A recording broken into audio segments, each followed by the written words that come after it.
Então, gente, boa tarde, né? Muito obrigada por todas e todos estarem aqui hoje, né, para a gente conversar um pouquinho com esses dois feras, né, que são Renata Bicov e Rômulo de Freitas, né? Eu vou me apresentar. Eu sou Thaisa Silveira e eu faço parte do time de marketing da Inevent, né? Nós convidamos hoje a Renata Bicov, que é especialista em educação corporativa, e o Rômulo de Freitas, que é advogado trabalhista e PhD em Direito, para que a gente converse um pouquinho sobre onboarding remoto e sobre as implicações, né, que o home office está trazendo para os novos contratos de trabalho. Então, mais uma vez, eu quero desejar a todos uma excelente tarde, que a gente possa ter um bate-papo super bacana. Vocês vão conseguir interagir conosco através do chat. Então, vocês podem mandar perguntas aqui no chat. A Renata está dizendo que não está conseguindo ouvir. Você está conseguindo ouvir agora, Renata? Dá um oi para a gente se você conseguir. A Renata Barbosa. A gente tem aqui no chat pessoas para ajudar, né? Vocês, se tiverem algum tipo de dificuldade com a plataforma, se vocês não estiverem ouvindo, enfim, a gente vai estar aqui para ajudar. De antemão, eu já digo para dar um F5, que aí você dá um refresh na página e você consegue ouvir. Bom, voltando, né, o que eu estava falando, nós estamos aqui hoje com a Renata Bicov e o Rômulo de Freitas, e aí a gente vai falar sobre onboard remoto e as consequências nos contratos de trabalho dentro dessa perspectiva do home office, né? Então, a gente sabe que por conta da pandemia do Covid-19, houve inicialmente no mercado um movimento de demissão, né? Infelizmente, muitas empresas começaram a fazer uma onda de demissão muito grande. Mas, passados os primeiros 45 dias, as empresas começaram a se adaptar a essa nova realidade e voltaram a contratar, o que é algo muito positivo. Mas, como a gente sabe, por conta das regras de isolamento social, esses contratos eles não podem mais ser via modelo de trabalho presencial, eles precisam ser via home office. Então, isso gera algumas repercussões legais com relação a essa modalidade de trabalho, né? E além de continuarem contratando depois dessa primeira onda, desse primeiro susto do Covid, a gente precisa fazer o que a gente chama de onboarding, né? Que é a recepção desses novos contratados e contratadas nas empresas, só que dessa vez a gente vai ter que fazer de forma remota. E aí, para iniciar a nossa conversa, eu queria trazer rapidinho alguns dados com relação ao trabalho remoto, ao home office no Brasil. Segundo o IBGE, no ano de 2018, o nosso país bateu um recorde com relação à quantidade de pessoas que estavam trabalhando em modelo remoto. Então, nós tivemos, em 2018, 3,8 milhões de pessoas trabalhando na modalidade de home office. Entre os anos de 2017 e 2018, o home office cresceu 21%. E um outro dado que também é bem interessante, que é um dado um pouco mais recente com relação ao teletrabalho, é que existe uma expectativa, né, segundo dados da Agência Brasil, existe uma expectativa de que pós-pandemia, né, pós-Covid-19, haja um crescimento de até 30% dos contratos de trabalho nesse modelo de home office, né? Então, são alguns dados para a gente começar a nossa conversa, e eu passo a bola agora para a Renata, para que ela se apresente, e em seguida o Rômulo também se apresente. É com você, Renata. Maravilha. Pessoal, boa tarde, espero que vocês tenham passado um começo de dia muito bom aí, é um prazer estar com vocês, ainda mais com as feras, né, que nem a Thaisa e o Rômulo aqui, dividindo o nosso palco virtual, aí, o nosso espaço, nossa sala de café virtual. Bom, eu sou especialista em educação corporativa, trabalho com treinamento e desenvolvimento, universidade corporativa e afins aí há 12 anos, só não pode fazer conta, tá bom? Calcular a idade não vale. A minha formação de base é um bacharelado em História pela USP, que não tem relação com a área de treinamento, e a psicopedagogia, que aí já tem uma relaçãozinha com treinamento, e as pós-graduações são na área de treinamento, por exemplo, design instrucional. Venho aqui trazer um pouco, né, contribuir um pouco com experiência no onboarding, porque o processo de integração é uma coisa com a qual eu lido há muitos anos, e tenho sido procurada por muitos clientes para pensar nesse novo modelo. Então, eu acho que essa conversa vai ajudar muita gente, vai ser uma conversa bem interessante. É muito bacana estar aqui com vocês. Bacana, Renata, seja bem-vinda. Bem-vindo, Rômulo. Obrigado pelo convite. É uma satisfação para mim estar nessa tarde aqui conversando com você, Thaisa, com essa fera Renata e com todos esses nossos ouvintes. Já vi muitos deles, meus alunos, meus clientes. Tenho o prazer de trazer vocês para essa sala, para esse café, como disse Renata, para que a gente troque uma ideia a respeito desses assuntos. É um interfeito, são dois lados da mesma moeda. RH e direito do trabalho têm que estar juntos. E isso tem um pouco a ver com a minha história. Eu comecei desde sempre direito do trabalho, como estagiário, desde o terceiro período da faculdade, no escritório de médio porte aqui em Recife. Quando me formei, já era tão conhecido o pessoal que eu já fui fazer a redação do Walmart, que tinha sido uma nova conta de um escritório imenso aqui da região, já como recém-formado, fazendo um trabalho totalmente dedicado ao direito do trabalho, mas uma coisa me inquietava que existiam muitos danos, muitos prejuízos sofridos pelos empregadores que eram decorrentes de pequenas anomalias, pequenas coisas jogadas para debaixo do tapete, coisas, sabe, que uma auditoria ou um RH e um DP mais preparados poderiam ter evitado. E aí eu estava fazendo lá um acordo de R$600 mil com ganho de 1,5 milhão para a empresa, quando, na verdade, a empresa poderia não ter perdido nada. Era simplesmente necessário estar atento ao ANR ou uma rotina que poderia estar sendo monitorada muito fácil. Então, por causa disso, eu era muito novo, precisava de titulação, e aí, para que algum empresário me ouvisse, e aí fui buscar minha titulação, me pós-graduei em Direito Processual Civil, na Universidade Católica de Pernambuco aqui, que é briga judicial, né, litigation, e depois eu fui para a Itália para estudar Direito do Trabalho, fiz Master em Direito do Trabalho, sindical e previdenciário na Universidade de Roma Tor Vergata, né? Roma tem 3 universidades federais, na Roma 2, e depois fiz doutorado também, e concluí esse doutorado na mesma faculdade em 2011, e sou professor desde 2008 aqui na região. Tenho o prazer aqui de estar compartilhando com vocês esse trabalho de compliance que eu tenho acumulado ao longo da vida, já são mais de 15 anos trabalhando com isso no dia a dia. Ai, gente, que bacana. Eu fico muito feliz, nós da Enevent ficamos muito felizes de receber vocês aqui hoje. Então, para começo de conversa, eu queria trazer um pouquinho do que seria, né, a definição, né, tanto de onboarding quanto de trabalho remoto ou teletrabalho. Aí eu acho que a gente poderia começar primeiro com a definição do teletrabalho, porque depois a gente vem para o onboarding e a gente fala como é que funciona, né, esse processo. Então, Rômulo, o que é o teletrabalho? O que é o home office? Existe alguma diferença entre teletrabalho e home office?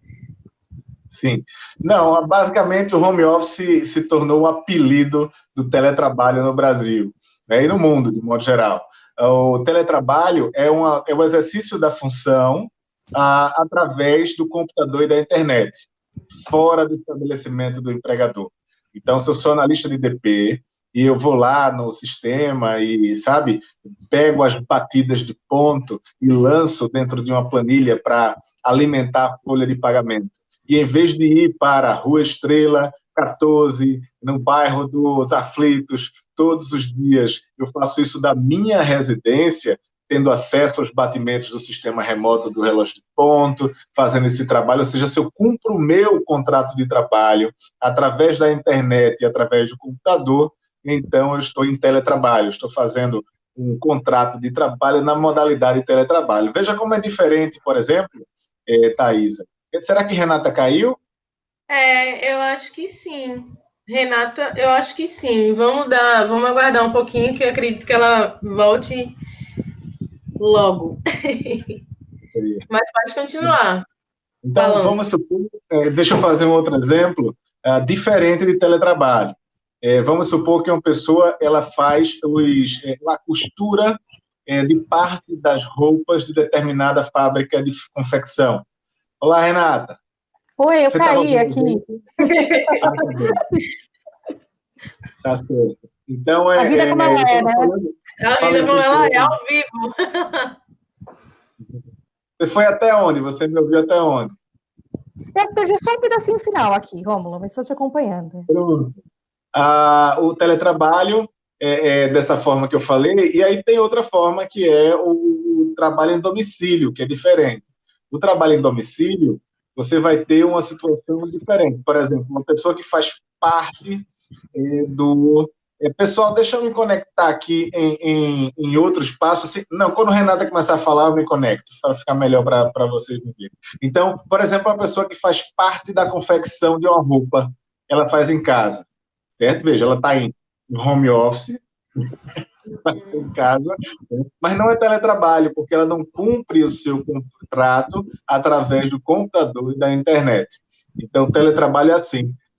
São pessoas que têm condições de trabalho específicas, que possuem entre si condições específicas de trabalho, porque dependem, estão atreladas, estão vinculadas aos meios informáticos para cumprir o seu contrato.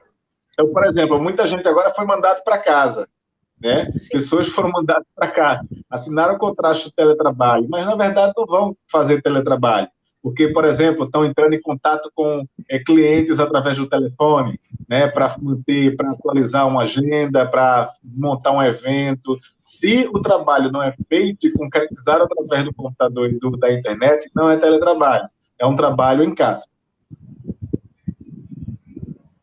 Sim, e é uma coisa também bem interessante isso que você traz, Rômulo, porque eu acredito que seja uma preocupação agora das pessoas que estão sendo contratadas, né? Eu vou ser contratado agora por conta da pandemia no modelo de home office, e de que forma que eu vou entrar em contato com a cultura da empresa, de que forma que eu vou entender como é que as coisas funcionam, né? E aí eu acho que a Renata pode trazer, né, muito dessa expertise que ela tem para falar para a gente um pouco, primeiro, o que é esse onboarding, né? Qual é a grande diferença entre o onboarding que antes era presencial, agora está sendo remoto, né? Quais são os desafios que a gente tem pela frente? Maravilha. Acho que agora quem caiu foi o Rômulo, hein? Vamos lá. Pessoal, bom, quando a gente fala do onboarding, a gente está falando da boa e velha integração, né, que quando ela acontece de modo presencial, né, geralmente a gente se estabelece num tripé. Tá me ouvindo bem? Rômulo, fecha o teu microfone para que a gente possa ouvir a Renata melhor. Opa, vamos lá, né? Geralmente é baseado num tripé, né, que é trazer informação, que são aquelas informações enfim, que vão permitir que o colaborador se sinta habituado à empresa. Então, são informações de RH, são informações de benefício, são informações de modo geral, é trazer acolhimento, que é super importante também, e é trazer cultura da empresa. No presencial, a gente já tem mais ou menos um modelo para fazer essas coisas, né, mas agora que a gente vem para o online, a gente precisa entender o propósito de cada uma delas. E cada um desses elementos que compõem esse tripé, ele tem um objetivo específico, ele atende a uma necessidade. O colaborador que chega na empresa, né, que tem o primeiro contato com a empresa, primeiro ele tem questões práticas que ele precisa resolver. Até questões ligadas a benefício, questões ligadas à política da empresa, ele fica inseguro com um monte de coisas práticas que de empresa para empresa variam, elas são diferentes, que ele precisa de alguma maneira conseguir se situar. Então, a primeira necessidade que ele tem é de aspectos práticos que vai ser suprida por informação. Quando a gente passa para o próximo ponto, ele tem um aspecto de cultura que precisa ser suprida. Que necessidade é essa? Necessidade de pertencer. Ele precisa sentir que ele está no lugar certo, né? Ele precisa sentir que ele faz parte daquele contexto e que os valores dele, os valores do contexto são compatíveis. É claro que o RH faz um trabalho pesado na contratação para trazer pessoas que tenham valores aderentes aos valores da empresa e comportamentos aderentes aos comportamentos da empresa, mas esse ajuste, ele se dá dentro do aculturamento que acontece no dia a dia da empresa e que começa nesse onboarding. Então, ele tem necessidade de pertencer, não só de aspecto prático. Necessidade de pertencer, de sentir-se em casa, né? A gente vai suprir com aspectos ligados à cultura. E ele tem uma necessidade de acolhimento também. Que necessidade é essa? Né? De conforto, de se sentir bem. Né? A gente falou de se sentir em casa com a família, né? De se sentir bem naquela situação. Que geralmente, no onboarding presencial, a gente vai suprir essas 3 necessidades com um momento mais explanatório, onde as informações mais técnicas são apresentadas, com um momento de compartilhamento de cultura, que aí envolve dinâmicas, atividades de modo geral, e num momento de acolhimento, que vai ter relação com o RH que recebe, com o gestor que muitas vezes participa, ou um líder que participa daquela situação toda. É claro que as 3 esferas se misturam. Por exemplo, o líder dá acolhimento e cultura, pode dar informação também, mas de modo geral é assim que a gente divide. Quando você traz isso, né, para trás dessa tela, e grande parte das empresas tem essa dificuldade, porque a gente não estava preparado para isso, ninguém esperava, né, o que aconteceu, ninguém se preparou para esse momento, a gente ainda tem as 3 necessidades para suprir. Eu ainda preciso fazer com que o meu colaborador se sinta acolhido, que ele se sinta integrado na minha cultura e que ele tenha as informações necessárias. E aí eu vou ter que escolher outras estratégias para que isso possa ser feito, né? E aí a gente entra num universo que a gente ainda está descobrindo de que estratégias são essas. A gente até tem alguns indicativos de estratégia, né? Mas, por exemplo, informação é o mais fácil de resolver.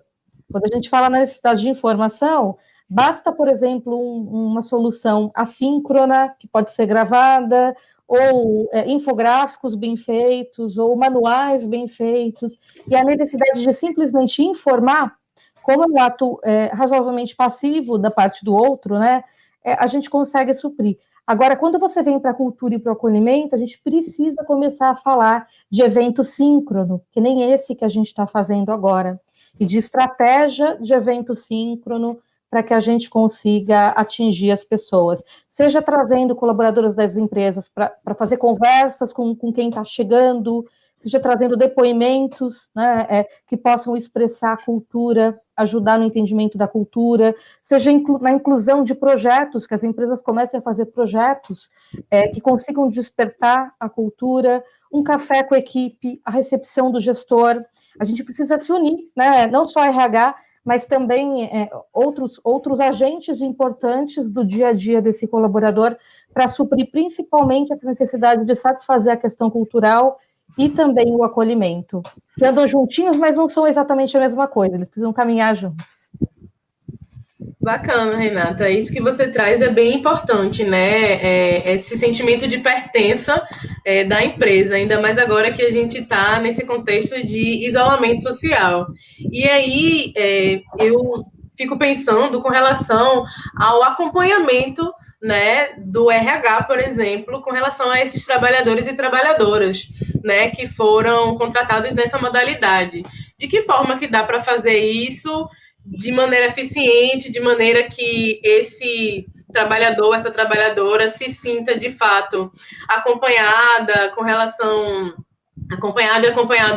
às suas dificuldades, né? De que forma que a empresa pode chegar junto, né? E ao mesmo tempo eu já faço uma ponte para o Rômulo, quais são as implicações contratuais, né? Que a gente tem. A gente sabe que com a reforma trabalhista existiu a possibilidade, né, a regulamentação do teletrabalho, né, e aí houveram algumas modificações em termos de lei com relação a esse tipo de contrato. E aí eu queria saber de vocês, assim, né, de que forma que a gente consegue fazer, né, esse acompanhamento de maneira eficiente com relação a esses funcionários e funcionárias recém-contratados e quais são as implicações legais desse novo tipo de contrato, já que a gente está num home office que é atípico, né? As empresas outrora tinham esses funcionários, muitas delas tinham esses funcionários presenciais e, de repente, do dia para a noite, todo mundo teve que correr para suas casas, né? Eu queria entender um pouquinho. Acho que vou começar, então, com o comecinho da tua pergunta e passo a bola para você, Rômulo, para que você possa prosseguir, né? Tem várias coisas que a gente pode fazer como RH para que a gente melhore o acompanhamento e melhore a experiência dessa pessoa que ingressa na empresa ou que nesse momento, enfim, né, ele consegue, ele não só ingressa na empresa, mas ele segue o seu contrato dentro da empresa. Quando a gente, por exemplo, deixar canais de comunicação abertos e comunicar esses canais, né? Você não precisa só você ir até o teu colaborador, você precisa deixar canal aberto para que o colaborador venha até você quando for necessário, quando ele sentir essa necessidade, e aí não é ter um chatbot para responder, né? Ele precisa ter alguém que ele saiba quem procurar. O que eu tenho visto grandes empresas fazerem nesse sentido? Elas determinarem uma pessoa específica para acompanhar cada colaborador que entra. Então, a RH se divide de alguma forma, e aí uma mesma pessoa fica responsável por um conjunto de outras pessoas. O que essa responsabilidade implica? Né? Ter o canal aberto para poder resolver e abordar a questão dessas pessoas, se apresentar para essas pessoas e dizer o que significa esse canal aberto, porque as pessoas têm receio, estou entrando na empresa, estou no comecinho do contrato, se eu estiver passando por alguma situação que não é agradável de alguma forma, como é que eu vou chegar a trazer isso e relatar? A gente precisa de uma transparência nesse relacionamento para que o outro se sinta confortável. E, por fim, quando a empresa tem, agora é o mundo real, é o mundo ideal, né? Quando a gente tem um volume de RH suficiente, a gente pode fazer um acompanhamento ativo. E aí entrar em contato com as pessoas de vez em quando, pelo menos nas primeiras semanas, para perguntar para essas pessoas se elas estão bem, o que elas precisam, como é que a gente pode fazer para poder acolhê-las e direcioná-las e prover aquilo que elas precisam para desempenhar a sua função. Não é uma resposta fácil, né? Mas é a resposta possível hoje.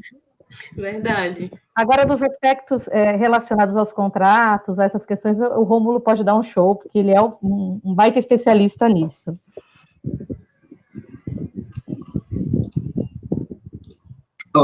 Da Renata é o RH sendo RH, não é? Não é o RH sendo DP, nem o RH sendo outra coisa qualquer. É quando a gente vê que o RH funciona de verdade. Bom, do ponto de vista jurídico, a gente teve uma autorização de migração sem nenhum tipo de necessidade de concordância do empregado para teletrabalho a partir do estado de calamidade pública, né? A gente tem esse parâmetro temporal. Começou com o Decreto 6, de 20 de março de 2020, Decreto Legislativo 6, e vai até, a priori, 31 de dezembro de 2020. É o tempo do Decreto 6 que estabelece no Brasil estado de calamidade pública. Durante esse período, o teletrabalho pode ser utilizado pelas empresas para aproveitar o trabalho dos empregados sem que seja necessário qualquer tipo de concordância do empregado, seja unilateral. Vai para o teletrabalho e acabou. Então,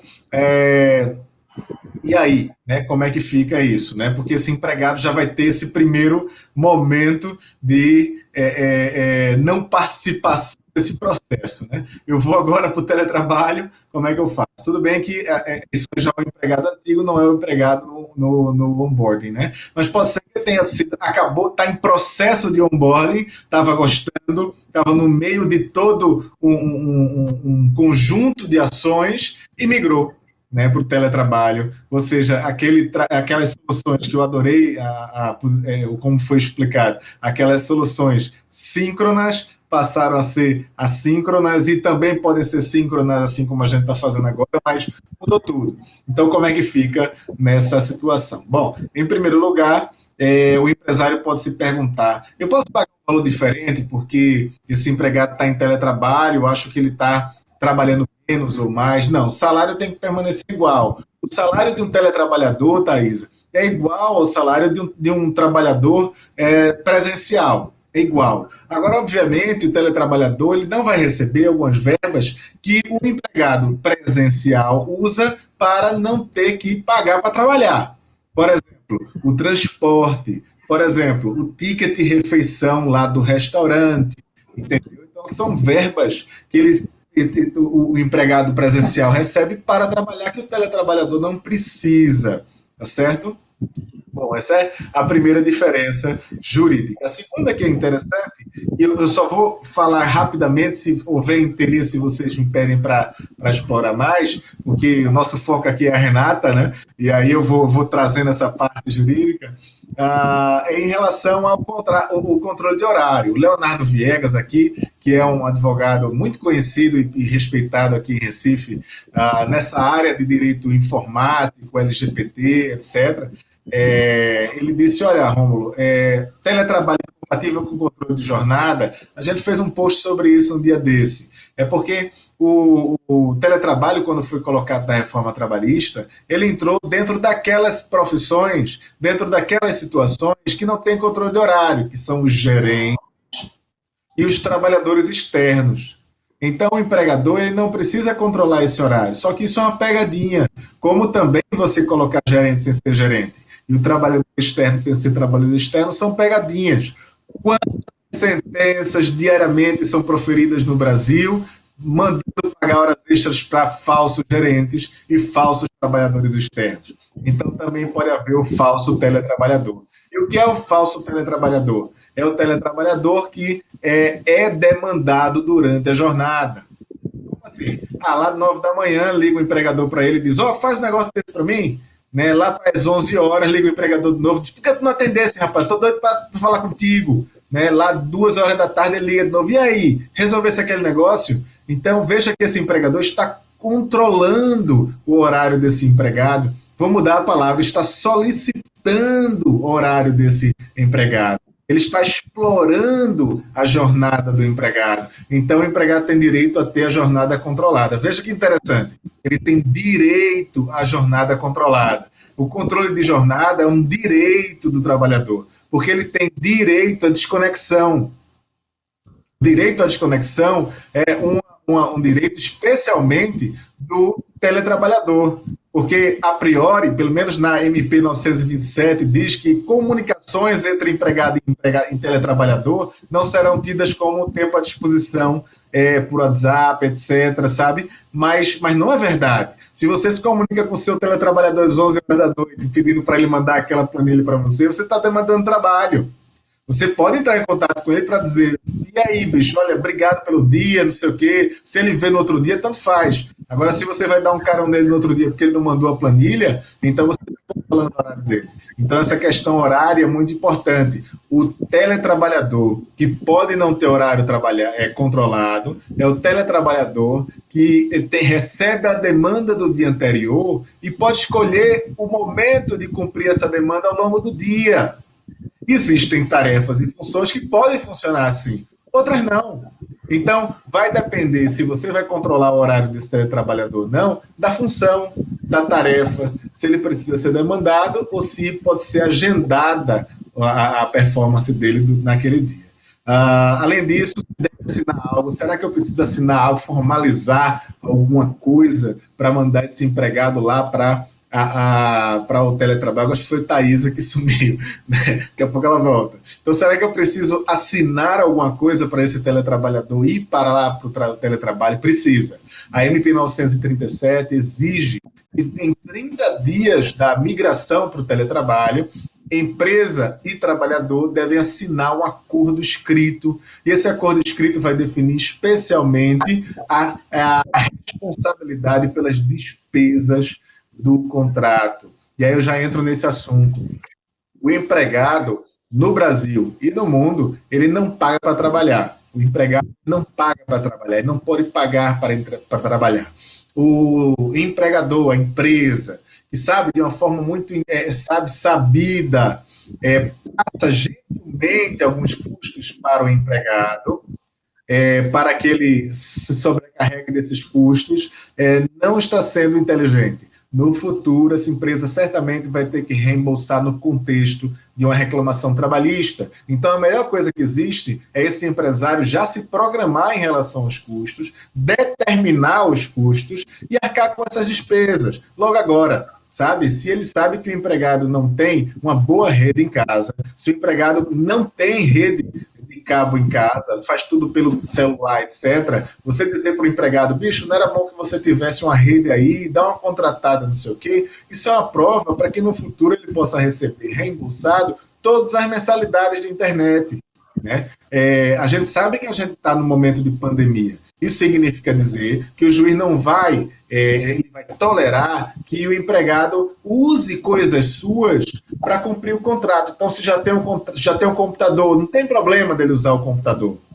Se ele já tem uma rede, um super canal de rede, não tem problema dele usar esse canal de rede. Agora, se ele tem despesas a mais, se ele precisa comprar uma mesa, se ele precisa comprar cadeira, aí sim ele vai ter direito a esse reembolso. Por fim, tem a questão de segurança do trabalho, né? A gente prevê aí que no ano que vem vai ter uma avalanche de pessoas completamente viabilizadas para o trabalho por causa de problemas osteomoleculares. Porque em casa nem todo mundo fica na mesa trabalhando. As pessoas elas vão, sentam lá na cama, botam Netflix, e aí fica aqui na pipoquinha com essa mão, aqui eu fico teclando, depois de 3 meses não serve mais para nada essa coluna. Então é muito importante que você, empresário, faça um treinamento formal, pode ser pela web, sem problema, com esse empregado, e ele assine um termo de que está capacitado para a ergonomia. A NR17, ela trata sobre ergonomia, e ele tem que entender como é que funciona essa NR. E aí pronto, aí você está livre de responsabilidade. É um pouco a lógica dessa notícia da semana passada do STF em relação à Covid como doença ocupacional, né? Não sei se vocês ouviram, confusão, STF agora, Covid é doença ocupacional. Essa é uma fake news. É, na verdade, uma má interpretação jurídica da decisão do STF. O STF simplesmente disse que continua sendo como sempre foi. Se observar um ato ou uma omissão por parte do empregador, né, no proteger esse empregado de contágio com coronavírus, então ele deverá pagar danos morais, danos materiais e deve dar estabilidade para esse empregado por 1 ano, porque se tratou de uma doença ocupacional. Né? E aí tem dica para fazer isso, obviamente, para que o empregador possa se blindar. Gente, a gente está com algumas interações aqui no nosso chat que eu queria passar para vocês. Muito obrigada, Renata e Rômulo. A explicação eu acho que foi bastante elucidativa, né, para todo mundo. Tirou bastante dúvida com relação a como é que a gente vai lidar, né, com esse novo modelo de trabalho que se impôs a nós, né? E a gente tem uma pergunta aqui, Renata, para você, do Bruno Moura, que ele pergunta se você poderia, por gentileza, diferenciar melhor o pilar cultural e o pilar do acolhimento.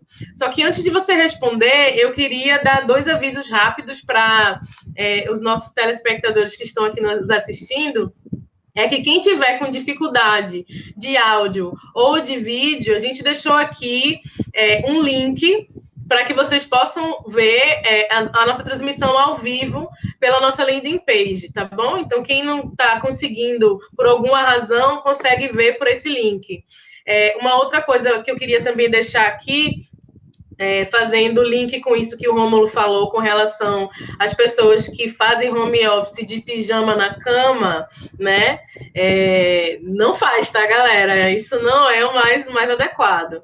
Então, eu queria deixar um link aqui para vocês de uma matéria que nós fizemos sobre etiqueta dentro do home office, né? Então, quando você está trabalhando dentro do home office ou quando você está dentro de uma videoconferência, né? Como é que você deve se portar? Lembrando que fazer home office não é trabalhar de pijama, tá, galera? Então, só repetindo aqui a pergunta do Bruno para a Renata, a gente também tem uma pergunta para você, Rômulo, a gente pode começar com a Renata, né? O Bruno gostaria que você, por gentileza, diferenciasse melhor o pilar cultural e o pilar de acolhimento. Maravilha, vamos lá. Bom, Bruno, o pilar de acolhimento, ele tem uma relação muito forte com o indivíduo, né? Do sentir-se protegido, do sentir-se amparado. É muito como o indivíduo vai se sentir com relação à empresa, né? Quando a gente fala da cultura, a gente está falando do modo de ser da empresa. E o modo de ser da empresa, ele é amplo, né? Ele diz respeito a todos os indivíduos que fazem parte dessa empresa. Ele vai guiar os comportamentos, as ações, as políticas. Então, a principal diferença é essa: você pode ter uma cultura de acolhimento, e aí o acolhimento faz parte da sua cultura. Mas, independente disso, nesse primeiro momento que eu estou entrando, eu preciso de um momento de acolhimento, mesmo que a tua cultura já tenha características de acolhimento. Então, a diferenciação, ela não é eterna, ela é nesse primeiro momento que a gente está entrando, né? E nesse primeiro momento, essa diferenciação se configura da seguinte forma: do indivíduo, e como eu me sinto nessa entrada, e desse guia de comportamento, de jeito de ser, do modo de ser e fazer da empresa, que é entender a cultura e entender como participar, contribuir dentro dessa cultura. Por isso, a diferenciação. Bacana, Renata, muito obrigada. E agora para você, Rômulo, a pergunta, ela veio... Peraí, deixa eu só fechar aqui o teu microfone para não ficar tendo retorno da minha voz. Só um minuto. A pergunta que veio para você foi a do Leonardo Viegas, e ele pergunta o seguinte: o teletrabalho incompatível com controle de jornada, consequentemente com horas extras, com implantação de urgência por algumas empresas, esses requisitos serão amenizados?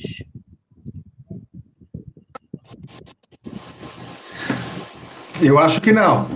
Realmente eu acho que não. A gente tem aí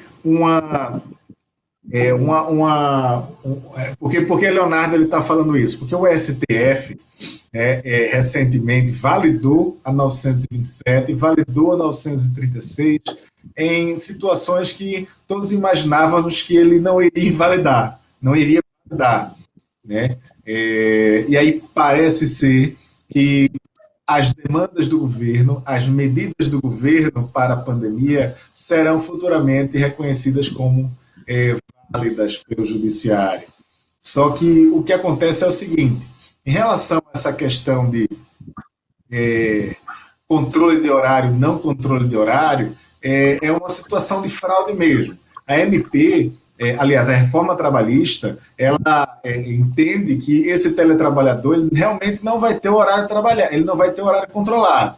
É aquela ideia da pessoa que vai estar livre para cumprir o seu serviço. Agora, quando passam todos para esse teletrabalho, é importante, e isso é realmente muito importante, que essas empresas elas controlem o horário do teletrabalhador para que ele possa ter como horário de início, horário de fim. Assim ela fica livre de possibilidade de horas extras no futuro, né? Porque se ela controlava na empresa, ela vai precisar controlar o teletrabalho, exceto se fazer uma reorganização da rotina, do processo, e aí sim, pedir todas as demandas no dia anterior, ele cumpre no dia seguinte. Mas se quiser fazer como fazia na empresa, que em via de regra no momento, você vai dando as tarefas e a pessoa vai cumprindo, então é preciso fazer controle de horário. Eu não contaria com um afrouxamento da jurisprudência, aliás, dos tribunais, em relação a isso. Eu acho que eles vão ser rigorosos e vão ver se tem controle de horário, paga horas extras, mesmo sendo teletrabalho. Se não tem controle de horário, não vai pagar horas extras por causa do artigo 62(3), lá da reforma trabalhista. Bacana, Romulo. Muito obrigada. Eu tenho uma outra questão que agora eu queria falar com a Renata, que é com relação a esses treinamentos. Você falou com relação a treinamentos, né? Quando a gente está nessa modalidade presencial, existe toda uma estrutura, né, de possibilitação para que esses treinamentos eles sejam feitos em company. E agora, no trabalho remoto, como é que a gente faz? Você que é especialista em educação corporativa, quais são as dicas que você tem para dar? Quais são os caminhos que a gente pode percorrer para que a gente consiga continuar trazendo qualificação? A palavra fugiu. Quem sabe faz ao vivo. Trazendo qualificação para os nossos funcionários e funcionárias. É uma ótima pergunta, Thaisa, e vai ser, eu acho que demanda uma resposta interessante também. Quando a gente pensa no processo de desenvolvimento, né, tem muita empresa que paralisou o processo, por vezes no susto, mas a gente precisa retomar. A gente não sabe até que momento a gente vai manter tudo no virtual, tudo no online. É claro que vai chegar um momento, ano que vem, não sei, um momento enfim, né, de alguma normalidade de novo, onde a gente vai ter misto das duas coisas. O online sempre vai ser forte depois dessa passada nossa. Mas a gente precisa retomar o desenvolvimento das pessoas, porque senão a vantagem competitiva das empresas que retomaram esse desenvolvimento vai ser muito maior do que aquelas que não fizeram, e a gente vai ter uma questão de mercado, de impacto mesmo. Então, não pode parar de desenvolver a equipe. A gente entende que o susto pode ter travado, mas que agora a gente precisa pensar em estratégia. Então, primeiro eu vou falar o que não fazer, né? Eu vi muita empresa saindo correndo para achar uma plataforma que tivesse 8.000 cursos online, e aí mandou login e senha para todos os colaboradores dos 8.000 cursos online. E aí, empresas que fizeram isso vêm relatando nos últimos dias que foram pegar o primeiro relatório, por exemplo, de acesso, e descobriram que praticamente não tiveram acesso, investiram um baita dinheiro, um baita recurso, e as pessoas ou não procuraram os cursos online, ou cumpriram cursos que você esperava que elas cumprissem em 1 hora em 5 minutos, porque elas cumpriram para enviar o certificado para os gestores, né? Então, o assíncrono pode ser ótimo, mas ele não pode ser a única solução. A gente vai precisar, assim como a gente fazia, né, nas empresas, ter um pouco de um monte de elementos diferentes. Então, vale a pena pensar em cursos assíncronos, que não são online, mas que tenham aplicação muito pontual a necessidades do negócio, necessidade dos colaboradores, e orientar para cada cargo, para cada momento, que cursos são esses, e também pensar em soluções síncronas. É muito importante a gente pensar na solução ao vivo. Então, hoje, as empresas têm um conjunto de prestadores de serviço, de consultorias ou de instrutores internos que fazem soluções presenciais. Essas pessoas podem fazer soluções online ao vivo para aumentar, né, até a interação e o engajamento dos colaboradores. Existe essa opção. Aonde a gente esbarra? Falta de conhecimento em tecnologia, que nós da área de treinamento, e aí eu me coloco nessa posição também, precisamos resolver. Existe tecnologia acessível, a gente que não sabe utilizar, e como é que a gente consegue fazer adaptação de metodologia, adaptação de gamificação, de outros elementos diferentes, para que a gente melhore esse engajamento. Então, a empresa investir em formação no consultor interno, ou buscar no mercado consultores externos que já estejam nessa pegada e estejam fazendo isso. E o legal nesse momento é que todo dia a gente tem uma ideia nova, né? Todo dia a gente descobre uma coisa nova e vai melhorando esses processos. Não pode parar de desenvolver, a gente precisa conseguir levar, né, um online mais efetivo. Como é que a gente faz isso? Estudando, experimentando, verificando o que a outra pessoa precisa, o que o nosso colaborador precisa. Bacana, Renata. Inclusive, a gente teve a oportunidade de entrevistar um Agile Coach chamado Ricardo Peters. Ele é Agile Coach da Pitang, que é uma startup aqui de Recife que foi embarcada no Porto Digital. E aí ele estava falando justamente sobre essa dificuldade de transição, especialmente com relação a essas empresas que eram super tradicionais, né, e que tinham praticamente zero de possibilidade de trabalho remoto e que agora se viram obrigadas a colocar todos os seus colaboradores e colaboradoras no trabalho remoto para que a empresa não pare, para que a empresa não feche, né? E aí eu queria que tu trouxesse um pouquinho com relação à tua visão das pessoas que são menos alfabetizadas digitalmente, né? Uma galera que já é mais velha, que já tem 20 anos de carreira e que agora está tendo que fazer home office. Como é que tu enxerga isso e de que forma que a empresa ela pode ajudar esses colaboradores e colaboradoras para conseguir continuar produzindo, porque a gente saiu do presencial para o home office do dia para a noite, mas as nossas metas, as nossas demandas, elas não esperaram esse tempo de adaptação, né? Essa é uma pergunta que eu queria fazer para você. E a gente também tem aqui uma pergunta para o Rômulo, do Leonardo Viegas. Ele pergunta o seguinte: professor Rômulo, a empresa que paga ticket refeição de forma habitual tem o direito de cortar esse benefício com o trabalhador em home office? E ele completa dizendo assim: o senhor falou em sua exposição, mas ele ficou um pouco confuso com relação à fundamentação, então ele queria que o senhor falasse um pouco mais extensamente sobre esse assunto, que acho que também é uma coisa que interessa muita gente que está nos assistindo agora, né? Que recebia todos esses benefícios e agora como é que fica, já que eu estou em casa, né? E a Ana Maria Costola, ela fala o seguinte: sou coordenadora de campo e acredito que nosso setor não retorne tão cedo. Preciso de dicas para me reinventar, para ser remunerada neste momento. O que é que eu posso fazer? Bom, vamos lá, uma questão por vez, então. Vou pegar a primeira, passo para o Rômulo, e eu acho que eu e o Rômulo podemos nos debruçar sobre a da Ana Maria, né? Enquanto ele vai falando, eu vou tendo umas ideias aqui.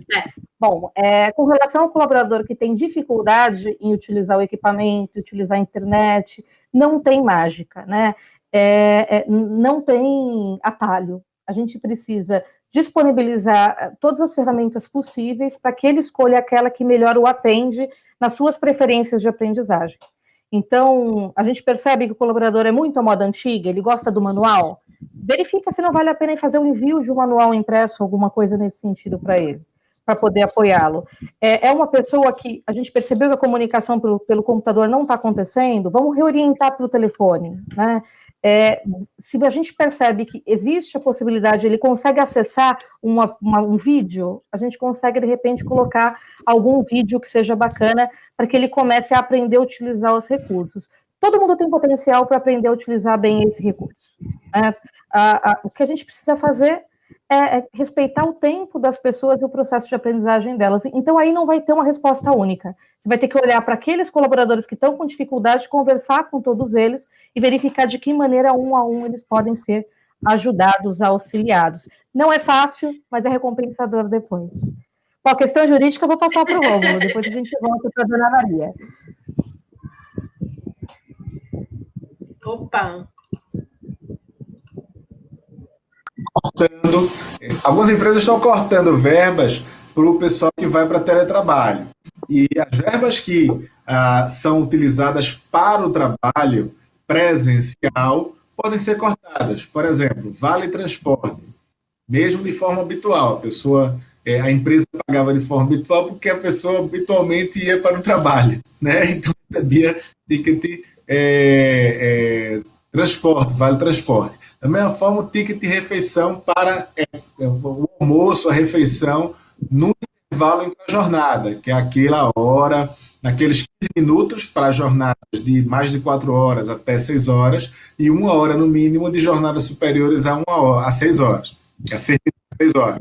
Então, esse tipo de verba para o trabalho pode ser cortado, exceto se a norma coletiva ela prevê de forma diferente, ou o contrato individual de trabalho prevê de forma diferente. Existem normas coletivas que não prevêem ticket de refeição, mas ticket de alimentação, que é mais amplo, é para a pessoa fazer o supermercado, por exemplo. Então, nesse caso, o empregador não vai poder cortar, porque o empregado continua tendo que fazer o supermercado, embora esteja em sua residência. Ok? Então, é bem isso aí. Ô, Rômulo, me tira uma dúvida que talvez seja de outras pessoas que nos assistem. Se você tem o ticket refeição e agora que você está em home office, você pode migrar para a alimentação? Define a modalidade do título do ticket é o empregador, exceto se norma coletiva disser que é o empregado que vai definir, mas isso é muito incomum. O empregador que vai decidir se é ticket de refeição, alimentação, ou está previsto lá na norma coletiva e o empregador não tem nenhum tipo de autonomia em relação a isso, sabe? Não tem muito como mudar. Entendi. Obrigada. Tem essa pergunta, né, da Ana sobre... deixa eu ver aqui mais um pouquinho na frente. Que ela não... Como que ela faz para se reinventar? Ela é do setor de eventos e agora ela está com essa dificuldade, né? Ela precisa se reinventar para continuar sendo remunerada. E aí eu acho, pessoal, que termina completando a pergunta da Lídia Almeida, no que a Renata respondeu anteriormente, com relação ao pessoal que, por exemplo, é chão de fábrica e tem dificuldade com treinamentos que são e-learning, treinamentos que são online. Então, eu acho que, de certa forma, se conversam as duas perguntas, né? Como é que a gente pode ajudar essas pessoas e como é que a gente faz para que elas consigam se reinventar? Lembrando que agora a gente já está chegando no final, né, do nosso papo. Eu tenho certeza que foi muito profícuo para todo mundo que ficou aqui conosco, mas quem quiser conversar um pouquinho mais, a gente tem aqui ao lado esquerdo uma sala de networking, onde quem quiser abrir a câmera, abrir o áudio, vai poder falar diretamente com os nossos convidados, tá, gente? Então, a gente vai responder essas duas últimas perguntas, eles vão fazer as considerações finais, e depois, todo mundo que quiser conversar mais detidamente com cada um deles, pode vir para a sala do networking, tá bom? Quer começar, Rômulo? Ou eu sigo aqui? Opa, Romulo tá sem áudio. Desculpa, Thaís. Não, você estava sem áudio, eu só abri o áudio para você. A gente tem uma real dificuldade com empregados que não têm facilidade nem possibilidade digital. Porque, especialmente quando esses cursos eles estão sendo realizados no contexto da Bolsa Qualificação da Superintendência Regional do Trabalho. Porque a Superintendência Regional do Trabalho ela é muito exigente em relação à efetividade do curso. E a gente sabe, isso aí já é também respondendo a Ana, que não tem perspectiva de retomada do negócio, o artigo 476-A da CLT prevê suspensão de até 90 dias dos contratos com pagamento de seguro-desemprego, chamado Bolsa Qualificação para os empregados, para que eles sigam um programa. Existe uma parte desse programa com temas obrigatórios, e o restante pode ser definido pela empresa. E a gente tem oferecido isso para as empresas que assessoramos aqui em Recife, especialmente as empresas que faturaram mais de 4,8 milhões no ano passado, porque elas não conseguem ficar sem pagar nada com a suspensão da medida provisória 936. Elas pagam 30% da folha sem ônus. E o custo de qualificação zera a folha, né? Realmente vai para zero. E aí essas empresas elas têm apostado. E aí eu estou com uma série de dificuldades, da mesma forma. Eu estou aqui suspendendo empresas com 5 mil empregados, outra com 350 empregados, e nem todo mundo tem acesso à internet e sabe lidar com as ferramentas atuais. E aí, como a Renata deu um show já aqui de alternativas, em termos de fazer vídeos com tutoriais, entender qual é o caminho, o canal que mais atende às capacidades de aprendizagem desse empregado. Então, tem empregado que vai ter que ir para o impresso mesmo, né? O que você somente vai ter que fazer é que, se estiver dentro de um programa de qualificação da Superintendência Regional do Trabalho, você precisa colocar isso no programa, reaprovar lá no Superintendência Regional do Trabalho e certificar. Você mesmo, como empresa, faz um núcleo, que pode ser o pessoal do RH e o advogado, né? E aí vocês fazem um núcleo de aprendizagem, e aí vocês têm que certificar essa aprendizagem para que depois a superintendência, um fiscal, não peça o reembolso desses valores. Então, realmente, eu gostaria de ouvir mais a Renata a respeito de alternativas. Eu tenho, por exemplo, pessoas que são serventes gerais, lavador de veículo, mecânico, que podem ter essa interação digital, mas em geral não tem. Às vezes não tem sequer um celular, smartphone, né? Só recebe SMS, olha lá. Bom, vamos lá, então. Para Ana Maria, eu vou convidar ela depois para a gente vir para o network para falar um pouco mais, mas vou deixar uma provocação. Ela é MEI no setor de eventos, né? Os eventos presenciais estão suspensos, a gente não sabe quando eles voltam. Os eventos online, né, precisam de pessoas que realmente saibam conduzir. Então, acho que vale a pena pensar se não dá dentro do próprio setor de evento, começar a fazer evento online. Olha, eu não consigo ficar presa em casa, eu sou maluca de querer sair. Então, eu vi teatro no online na semana passada, eu vi sessão coletiva de cinema no online, eu vi, enfim, um conjunto de elementos culturais, por exemplo, ou de diversão, todos no online, e a gente está muito pobre disso. Eu saio caçando alguma coisa para conseguir fazer com interação externa no online. Vale a pena pensar uma ferramenta dessa que nem a que a gente está usando, tem 1 milhão de possibilidades, vale a pena pensar se não dá para dentro do setor de evento já atuar, e aí você é o diferencial nisso tudo, né? Você vai ser uma das pioneiras nisso. De repente vale a pena ir para esse caminho, mas a gente pode conversar mais lá no chat. Para quem perguntou do chão de fábrica, eu vou complementar a resposta do Rômulo e vou deixar 2 palavras de provocação para vocês, né? Microlearning e a ideia da newsletter, né? Então, assim, quero desenvolver o meu colaborador. Aí eu não vou entrar a parte jurídica, o Rômulo já deu um show, mas assim, cumpro aquilo que do ponto de vista jurídico preciso cumprir. Mas estou preocupado agora nesse momento mais com uma questão de continuar desenvolvendo essas pessoas, pensa no microlearning, desenvolver pílulas, pequenas dicas de aprendizagem que chegam com frequência. Eu tenho feito muito isso para cliente meu, dá um resultado muito bom. A pessoa não gosta de ficar 2 horas na frente do computador em treinamento, mas ela fica curiosa se a gente faz a dica provocar, e essa dica chega por e-mail, por celular, por um monte de recursos diferentes. E até ter uma newsletter, né, bem feita sob o ponto de vista de aprendizagem, que é uma coisa que eu também tenho experimentado bastante, com links e possibilidades para que ela pesquise. E aí dá para fazer a versão impressa para quem não tem acesso ao computador, tanto da dica quanto desse jornalzinho aí de informativo. Então, essas são as provocações que eu queria deixar, e também faço um convite para quem quiser conhecer mais, para a gente ir para o nosso espaço de networking já.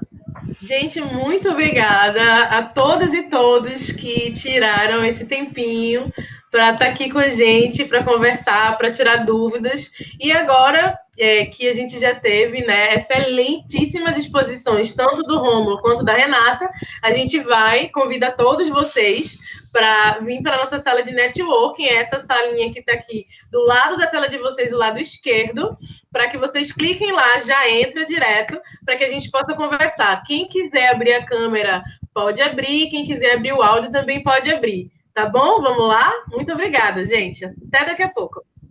Bom, Renata, se você quiser continuar as suas dicas, né? Eu gostei bastante disso que você trouxe do jornalzinho, né? Para a galera que é chão de fábrica. Eu acho que é super importante que a gente continue incentivando as pessoas, né? A continuar se qualificando. Porque a gente não sabe como que a gente vai sair, né, dessa crise. Então, eu não me lembro quem foi que falou, não sei se foi a Ana Maria, que ela disse que ela é uma pessoa extremamente ativa, né, mas que, ao mesmo tempo, tem muita oferta de cursos e ela não sabe qual que ela vai se dedicar a fazer, né? Então, qual é a sua dica, assim, para priorização, né? O que é que eu faço primeiro? São milhões de coisas gratuitas, milhões de eventos online bacanas, então como é que eu faço para escolher, de fato, aquele que tem o melhor fit para a minha necessidade no momento? Vamos lá. Né? Vocês já assistiram, será que todo mundo já assistiu Alice no País das Maravilhas?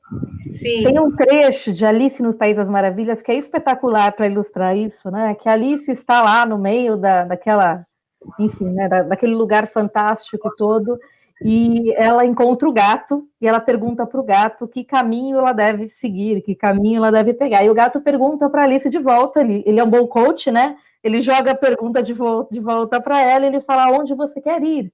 Ela fala que não sabe, ele fala, bom, para quem não sabe onde quer chegar, qualquer caminho serve, né, então, no final das contas, o que falta nesse ponto é definir um objetivo. Qual é o meu objetivo? O meu objetivo por exemplo, nesse momento, me manter ocupado enfim, ou o meu objetivo é fazer uma transição de carreira. Tem muita gente que nesse momento escolheu, está aproveitando esse espaço de tempo para fazer uma transição de carreira. Então, dependendo de qual é o seu objetivo, da onde você quer chegar, você vai determinar que cursos são esses. Cuidado, pessoal, com o modo como as coisas são ofertadas, né? Agora eu vou ser crucificada pela área, mas eu preciso fazer esse comentário geral. Tem muita gente fazendo promessas que não podem ser cumpridas e bombardeando o feed nosso em rede social, de modo geral, vão resolver todos os seus problemas em 5 minutos de curso. Não existe, né? Então, decidiu que vai investir em algum tipo de conhecimento, procurem pesquisar quem é o profissional que está por trás. O que esse profissional já fez? Geralmente as pessoas disponibilizam coisas gratuitamente. O que ele está disponibilizando além da promessa? Né? Como é que a trajetória pode ser de formação ou de vida desse profissional, para que você possa escolher realmente investir o recurso que às vezes é escasso, né, em alguma coisa que realmente vai te trazer resultado. Então, correndo o risco de ser crucificada, cuidado com as promessas, tenha um bom objetivo e busque consistência para conseguir as informações e as experiências que você precisa para alcançar o objetivo. Bacana, Renata, muito obrigada. A Lídia, ela está falando o seguinte, ela disse que se perdeu um pouco quando você explicava sobre, eu acho que essa é para o Rômulo, sobre quando o Rômulo explicava com relação ao Covid ser uma doença ocupacional. Ela queria entender melhor sobre essa definição, de que forma que o Covid pode ser considerado uma doença ocupacional.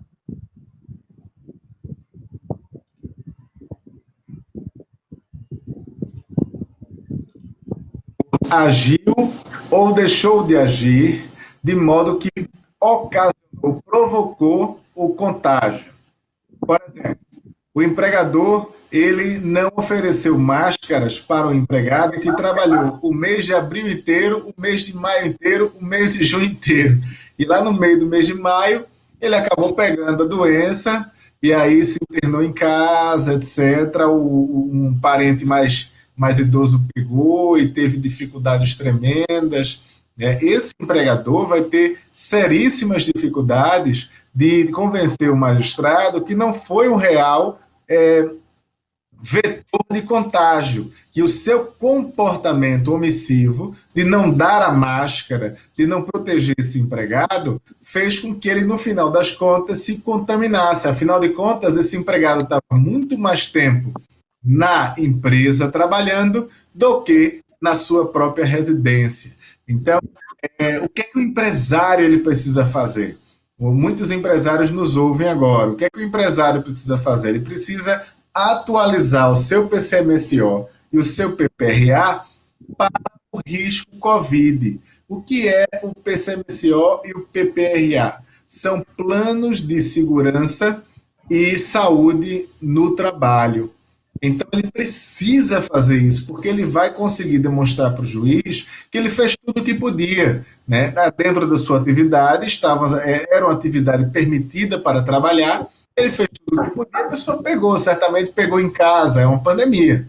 Né? Agora, se esse empregador ele não pode trabalhar e está trabalhando, aí se a pessoa pega a doença, já tá perdido esse empregador aí, né? Porque estava submetendo o seu trabalhador a um risco contra a lei.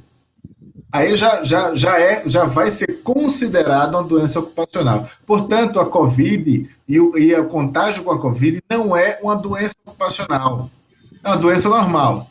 mas pode ser caracterizada uma doença ocupacional se, no contexto da reclamação trabalhista, ficar demonstrado que o empregado, o empresário, ele expôs esse empregado a um risco e poderia não tê-lo feito.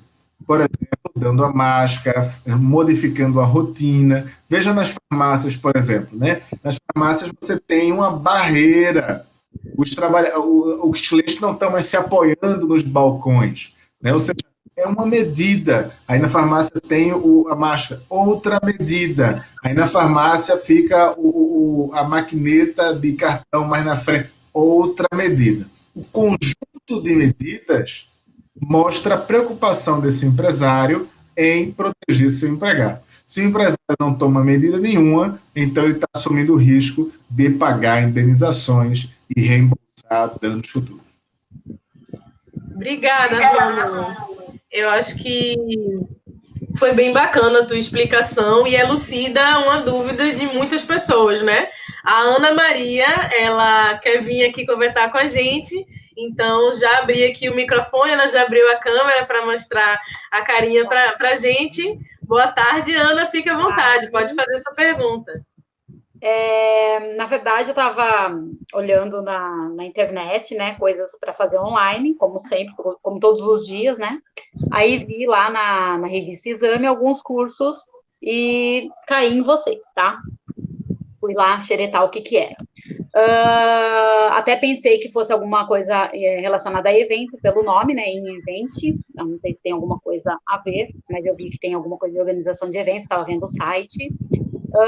Na verdade, assim, a minha preocupação, como de outras pessoas que são do meu setor, né, a gente tem conversado muito, eu acabei de sair de uma outra live com uma das agências que eu trabalho bastante, na verdade, mais para a gente manter o contato, a mente saudável, né, porque nesses tempos a gente anda meio esquisitinhos, né, um dia bem, outro nem tanto, mas enfim.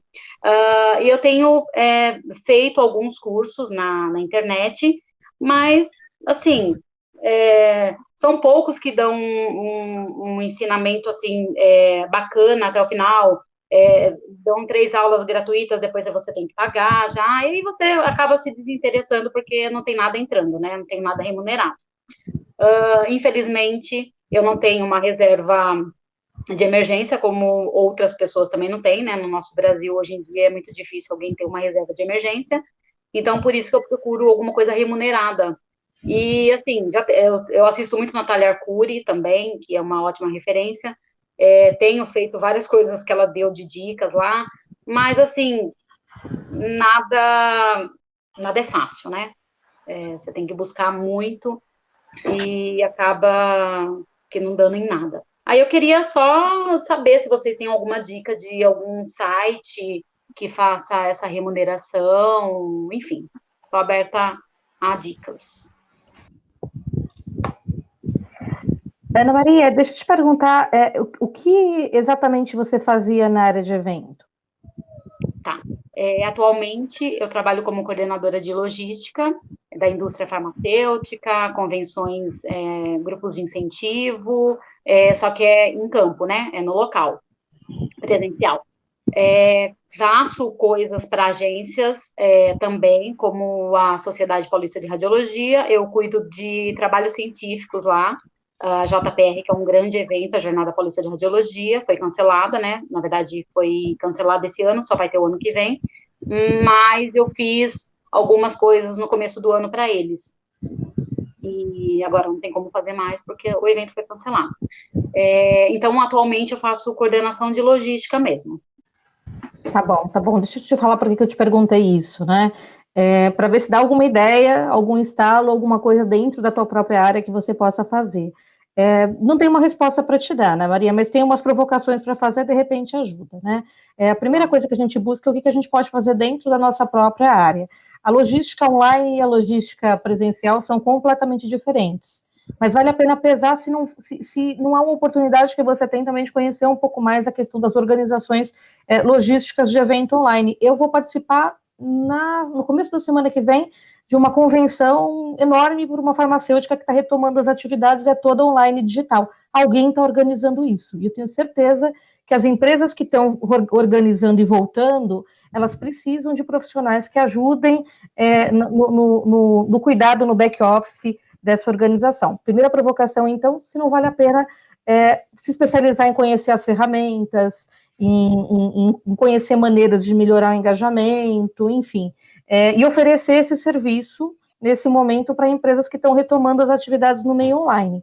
Pode ser uma oportunidade. Fora isso, né, de soluções mais imediatas, a própria Natália Arcuri dá um monte, né, ela fala de um monte de coisas, tipo aplicativos e outros trabalhos que a gente pode... Ela fala até do auxílio emergencial, né, que ela investiria em máscara e venderia as máscaras, né?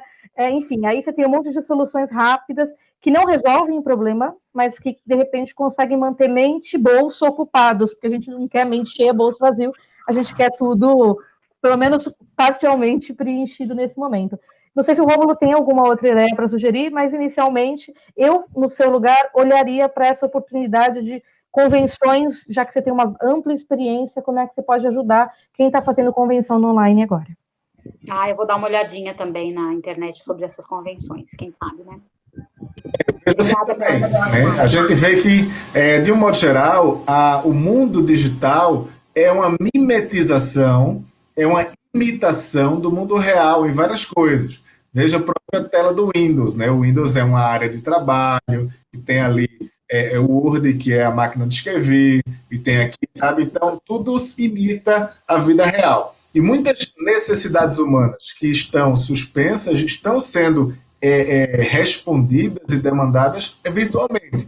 A gente nunca participou na área de direito de tanto congresso, nunca ouviu tanta gente especial, tantos autores maravilhosos, incríveis, de graça e, assim, livremente, na casa deles, etc. Ou seja, era possível e a gente não fazia.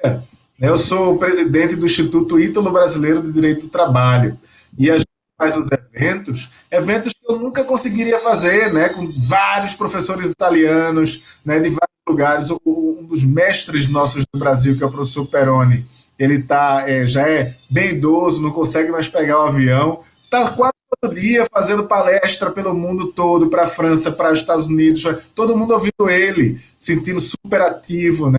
E está lá, a informação está lá, o encontro está lá, a interação está lá.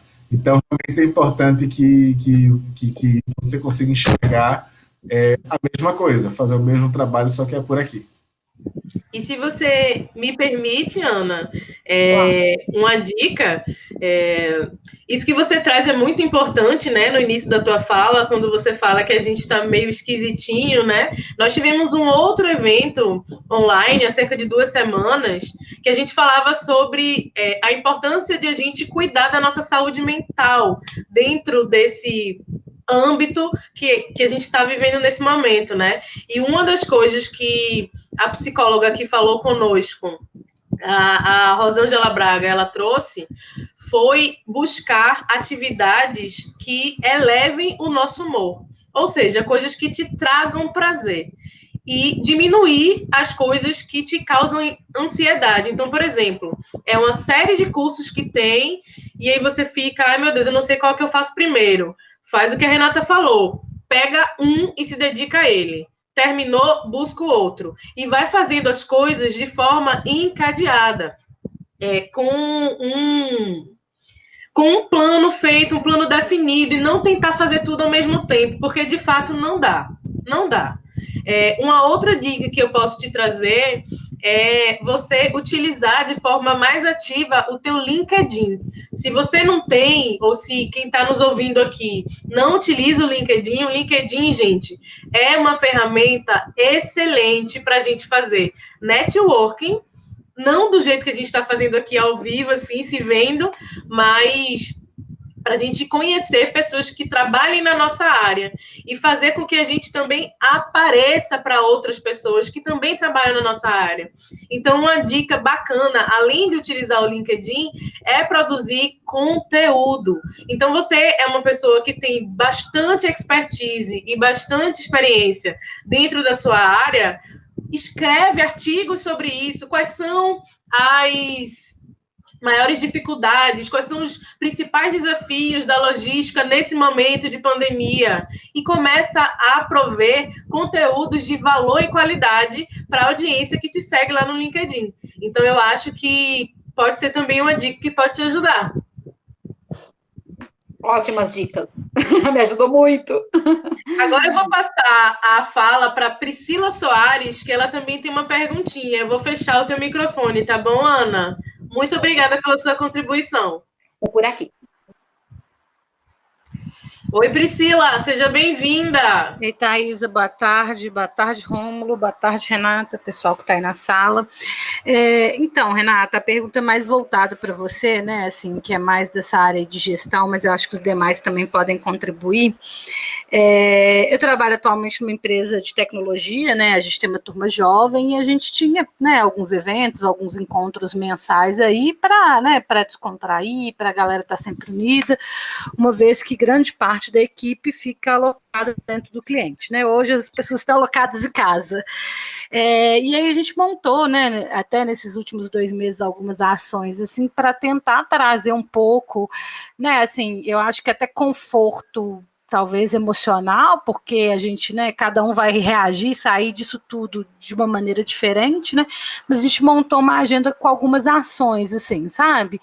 E a gente não sabe quanto tempo que isso vai durar, né, assim, cada hora tem um pico, cada hora tem uma curva, cada hora a gente escuta uma notícia nova, né, assim, e tem uma previsão nova de retomar as atividades dentro do escritório, né, de poder encontrar com as pessoas, e assim, chega um momento que eu não sei se essas ações, elas continuam sendo bacanas ou se elas caem naquela coisa assim, a cada 15 dias vai ter uma ação, a cada 15 dias vai ter alguma coisa, né, assim, inicialmente a gente começou com live, que era até uma questão de ajudar os artistas locais, eu estou em Belo Horizonte, né, então, da gente, né, homenagear os artistas locais, que animam aí a cidade, os bares daqui, que são, né, famosos aí pelo Brasil todo, mas a gente também fez outras ações, assim, mandamos sanduíche, pizza, máscara, chocolate, mas eu não sei até que ponto tem realmente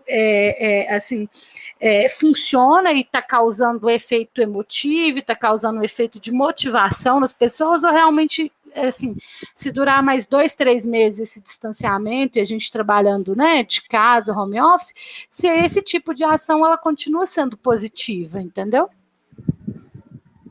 Entendi. E é uma ótima pergunta, Priscila. E a gente vai descobrir isso juntos, porque a gente nunca passou um período longo de isolamento antes, né? A gente não sabe como é que vai ser a percepção das pessoas daqui a 2, 3 meses disso, né? Eu vou estourar uma garrafa de champanhe quando eu abrir a internet e não tiver mais notícia do Covid, né? Ou não tiver ou pelo menos a notícia for que a curva está descendo finalmente, não está subindo mais, enfim. Mas eu posso ajudar, mesmo sem ter esse olhar, fazendo uma outra provocação para você. Talvez valha a pena envolver os colaboradores nessas ações, deixar que eles decidam ou até organizem algumas ações que sejam interessantes para eles. Porque são iniciativas ótimas e o que você está me contando já está muito à frente do que eu tenho visto grande parte das empresas fazer, né? Essa preocupação, esse cuidado de levar um pouco de arte, de cultura, de gastronomia, de carinho, né? E de abraço para o teu time e para os teus colaboradores. Mas chega uma hora que a gente fica sem ideia e já não sabe mais para onde ir, né? Ou o que repete, o que não repete. Eu, na tua cadeira, né, promoveria uma pesquisa que pode ser feita de modo online, com uma ferramenta online, para que os teus colaboradores te avaliassem quanto eles sentiram o impacto disso, ou descrevessem esse impacto para vocês, e que eles dessem sugestões de outras ações para que vocês pudessem analisar. Não faz sentido a gente tentar carregar tudo sozinho, né? Você tem um time que está vendo as iniciativas, o carinho que você tem, e o carinho que a tua empresa tem com eles, e pode ser que nesse momento tenham ótimas ideias que não vão passar pela cabeça de vocês, mas que de repente, quando perguntados, eles podem trazer. Então, como o que você já está fazendo está bem à frente, né, seriam as sugestões que eu daria para você, né, eu acho que joga para a galera, deixa o pessoal trazer sugestões também. Agora, com relação a quanto tempo isso vai surtir efeito, ou que efeito isso vai surtir, só tem 2 maneiras de descobrir, né, esperando essas semanas chegarem e fazendo medição com os colaboradores de como eles se sentem ao longo da semana. Vale a pena pensar em, de repente, uma comunicação tipo pulso, né? De repente, um formuláriozinho diário com 2, 3 perguntas sobre como eles estão se sentindo, e você verificar se coincide o momento em que eu me sinto melhor com os dias em que você coloca esse evento. Pode ser uma boa forma de medição. A gente não tem nada pronto, né? A gente também não estava esperando, mas eu iria por esse caminho de pequenas perguntas diárias para medir e verificar se coincidem ou não com o momento dessas ações, quais ações geraram mais impacto, quais geraram menos impacto, e pedir deles que também compartilhem alguma coisa que pode motivá-los. De repente tem alguma coisa que é interesse geral, nem passou pela cabeça e pode motivar muito mais. Obrigada. Na verdade, assim, a gente já tinha até criado inicialmente, né, quando chegou aqui em BH o decreto de que, né, que tinha que todo mundo se isolar, a gente tinha criado até um comitê, porque eu acho importantíssimo, né, que os colaboradores, que as pessoas participem, porque às vezes uma ação que eu acho legal, por exemplo, eu queria ter colocado um show de mágico, eles odiaram essa ideia, né, assim, às vezes uma ação que eu tenho, né, uma sugestão não vai atender, mas o comitê foi muito pouco participativo, né, dentro desse comitê não dá para você colocar empresa inteira, então talvez seguir por esse caminho aí, que foi uma coisa que eu não tinha pensado. A gente já usa muito formulário de pesquisa online, seja Google Forms, Pipefy, até pela própria plataforma da Microsoft que a gente usa, a gente tem lá, né, formulário de pesquisa. Talvez seja uma alternativa a gente pensar, né, nesse sentido, assim, e começar a medir realmente, assim. Eu recebo sempre feedbacks muito positivos, né, das ações, mas eu não consegui realmente, né, pensar assim, fora da caixa para conseguir medir efetivamente se realmente é positivo ou se a pessoa só colocou aquilo ali da boca para fora, né, assim, e em termos jurídicos isso não implica em nada, né, Rômulo, isso não cria um vínculo da gente ter que manter essas ações depois, isso não tem nada disso, né? Não tem. Agora, eu queria fazer um comentário em relação a uma prática que muitas empresas fazem, que é a realização de treinamentos, em primeiro lugar, como se fosse entrevista de emprego e realização de treinamentos fora do horário de trabalho. As duas situações são problemáticas. A primeira situação já inicia o contrato de emprego. Tem empresa que começa a treinar a pessoa durante 15 dias e diz, estamos aqui no treinamento para ver se a pessoa se adapta à cultura da empresa ou não. Faz todo o onboarding de forma treinamento. Estamos no treinamento. Aliás, treinamento não, desculpa. Estamos na seleção. Seleção. São 3 semanas de seleção. 1 mês de seleção. Aí não está pagando salário. Essa pessoa está à disposição o dia inteiro, tendo toda a informação da cultura da empresa, depois começa a pagar salário quando a pessoa começa a trabalhar, né? Então, isso não é certo, né? E também aquela empresa que separa somente o horário da noite, vamos fazer uma reunião à noite, vamos fazer uma capacitação à noite, quando a jornada é pela manhã e pela tarde, ela deve pagar horas extras para esse empregado, né? O treinamento é um investimento. No final das contas, é um investimento. Claro que você pode descontar do banco de horas, por exemplo, e fazer uma negociação, mas a capacitação é o investimento. Mas esse tipo de coisa, como reunião e essas iniciativas, não integram o salário, exceto se for, por exemplo, a cada 3 meses, vocês vão para Cancún, com tudo pago, e aí a pessoa vai com a família, isso é remuneração. Ainda não chegamos nesse nível, não. Obrigada, viu? Obrigada a você, Priscila, pela tua participação. Fala, Renata, tu queria falar? Eu fiquei muito curiosa de uma questão agora. Eu vou aproveitar e vou fazer de conta que eu estou na outra cadeira e vou te fazer uma pergunta, posso? As ações de microlearning, quando, por exemplo, a empresa faz o envio de uma dica diária, 2 horas da tarde, no WhatsApp do funcionário, tem algum problema, alguma questão relacionada à área jurídica, à parte jurídica? Me repete o exemplo? Tem empresa que, em vez de usar uma plataforma de microlearning, faz o desenho de uma dica de desenvolvimento e manda no WhatsApp dos colaboradores que quiserem receber. Uma vez por dia lá, o colaborador recebe uma dica. Do ponto de vista jurídico, como é que é isso? É um problema? Como é que é? Se ela manda durante o horário de trabalho, Então, se presume que o empregado ele vai ler durante o horário de trabalho e vai simplesmente fazer aquilo dentro do horário de trabalho sem horas extras. Tá? Agora, se a empresa, primeiro, manda fora do horário de trabalho, já é um complicador. Tá? E se a empresa exige que seja feito fora do horário de trabalho, aí é pior de tudo. Né? É claro, alguns dizem assim, olha, isso aqui são 10 horas de dedicação e aí você pega e faz. Bom, obviamente tem que ser fora do horário de trabalho, porque durante o horário de trabalho a pessoa vai estar trabalhando. Banco faz muito isso, né? O banco tem aqueles certificados que vai dando para o gerente de atendimento, e aí todos eles têm que fazer fora do horário de trabalho. No horário de trabalho estão trabalhando, né? E aí, sistematicamente, eles vencem e ganham horas extras por causa desses treinamentos na justiça. Né? Então, realmente é preciso, e até uma mensagenzinha, isso pode estar no regulamento da empresa, isso pode estar no contrato de trabalho. Né? Mensagens, treinamentos enviados deverão ser realizados e concretizados durante o horário de trabalho. No caso disso não ser possível, o empregado deverá comunicar ao seu superior hierárquico, mas não está autorizado a fazê-lo fora do seu horário de trabalho. Isso já blinda absolutamente a empresa. Estou adorando, uma aula.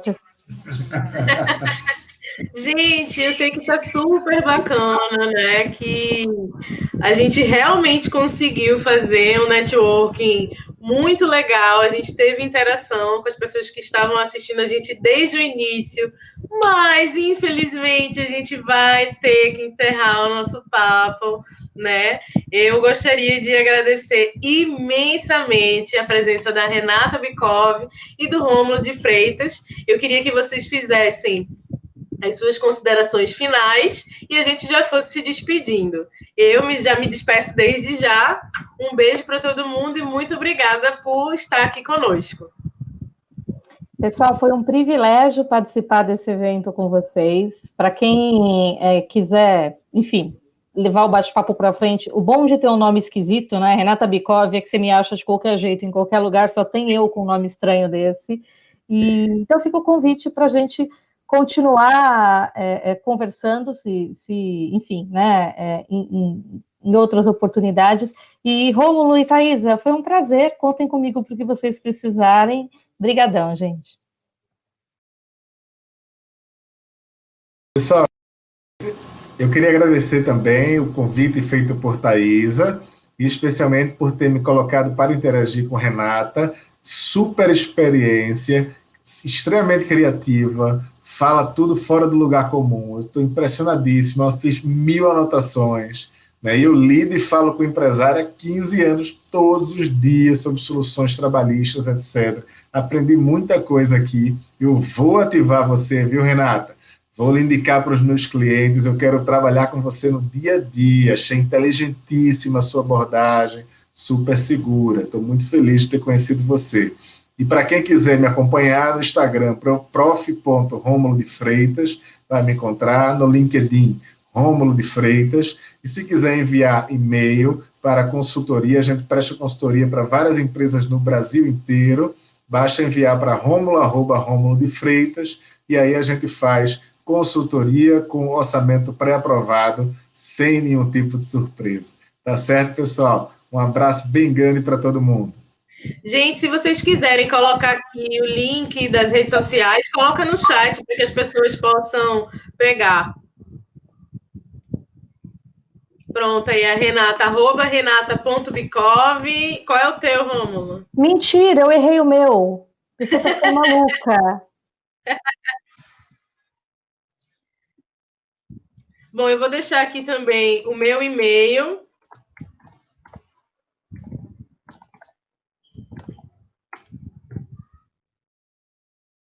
Perfeito. @prof.Rômulo de Freitas, tudo junto. Meu e-mail, taisa.silveira@inevent.com. Rômulo@romulodefreitas.com.br. @Renata Bicov, tudo junto. Gente, muito obrigada.